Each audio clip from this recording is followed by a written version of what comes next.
Babaeng na-trap sa rumaragasang ilog sa pool sa video, ang pag-rescue sa biktima. Narito ang news scoop.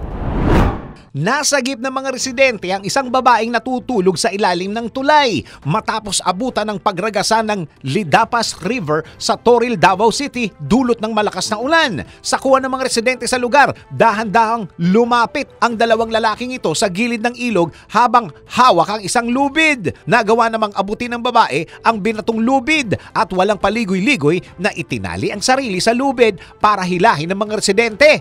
Sinuong ng babaeng malakas na agos ng tubig at mabilis na nahila ng mga rescuer nito para makatawid dito sa gilid ng ilog. Dahil sa mabilis na pagtaas ng tubig, umabot sa Code Red ang Lipadas River. Nagpatupad naman ng preemptive evacuation ang mga rescuers sa mga nakatira sa gilid ng ilog, pero pinauwi rin ng bumuti ang lagay ng panahon. Nakaranas ng malakas na pag-ulan ng Davao City kahapon dahil sa localized thunderstorm.